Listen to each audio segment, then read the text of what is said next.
Good afternoon, and Merry Christmas. Merry Christmas.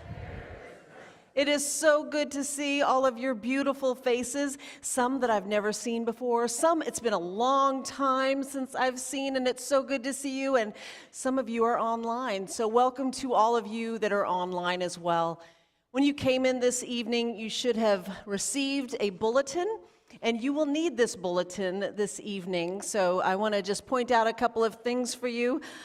First of all, we encourage you to let us know who you are and any prayer requests that you might have. You can check out that there is a QR code in the middle of this bulletin, and you can go there to scan it and let us know if you would like to have a prayer request. We like to hear praises and concerns in those prayer requests, so do let us know.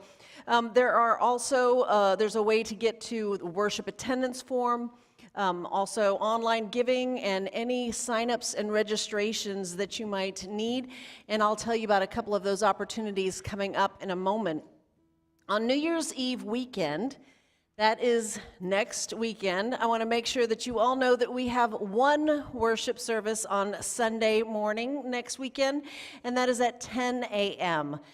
We often have more than that, but next Sunday we will have one worship at 10 a.m.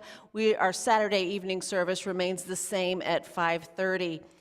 These will be lessons and carols worship services, so a lot of carols will be sung again next weekend, so I hope you come back for that. Following that, there will be a New Year's Eve at noon-ish. It actually begins at 11, and it's for kids, but also those who are kids at heart. If you would like to come and ring in the new year just a little bit earlier in the day at noon, that will be a fun activity for you to come to. We have some educational opportunities coming up in the new year, and that is beginning January 7th. We have a Gospel of Mark Bible study that's listed right here. If you'd like to be a part of that, we encourage you to attend that class. We also have some sharing grace opportunities, and the big one that we do all the time is food distribution, and you can sign up for that with the QR code in the middle as well. The food distribution is right here. We have two other very important announcements that I want to tell you about.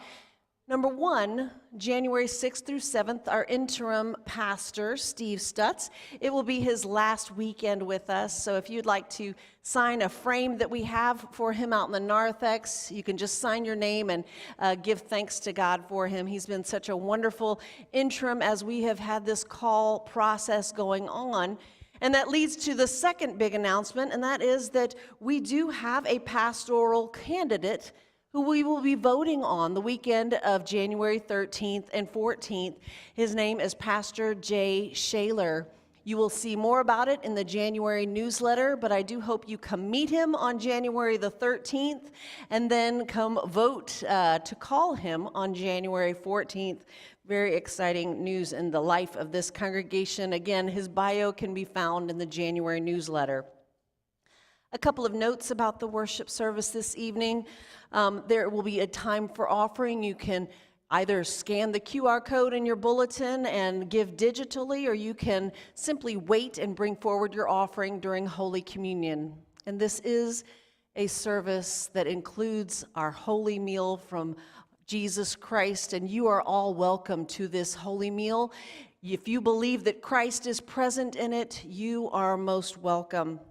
Last but not least, this will be a candlelight service. It will get darker during this service, and so we will have candlelight, and hopefully you all received a candle when you came in. We encourage you, when you receive the light, to light your candle horizontally instead of holding it vertically. When somebody comes to you with the light, hold your candle horizontally.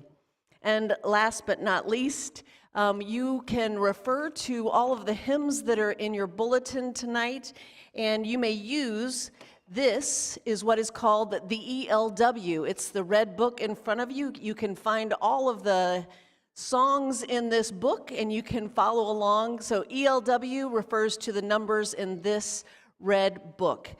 And let us now take a moment of quiet prayer as we ready our hearts for worship.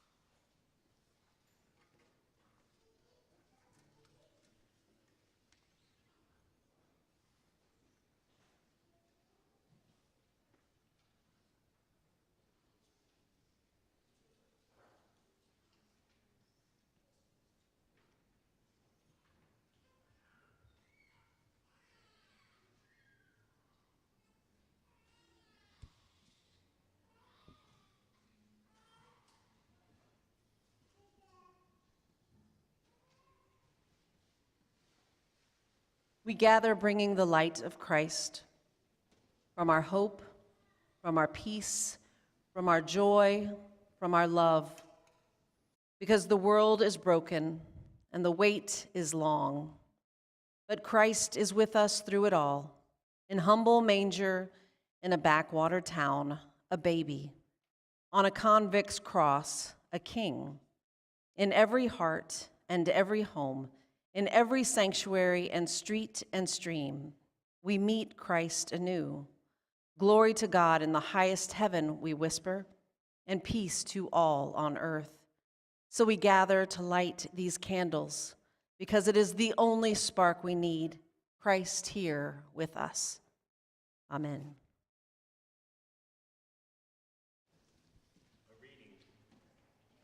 A reading from Isaiah, the 9th chapter.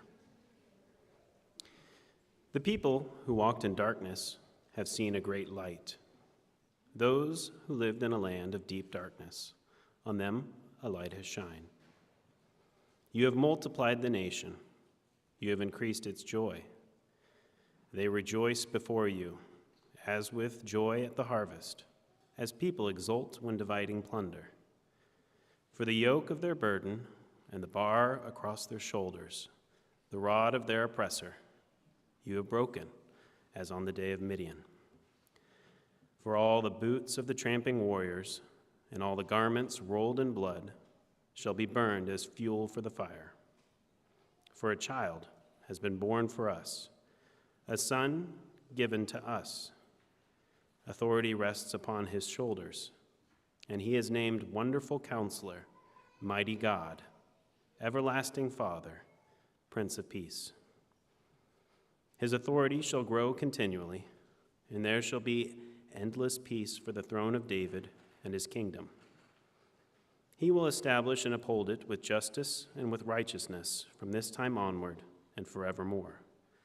The zeal of the Lord of hosts will do this. The word of the Lord. Stand now as we sing hymn 283.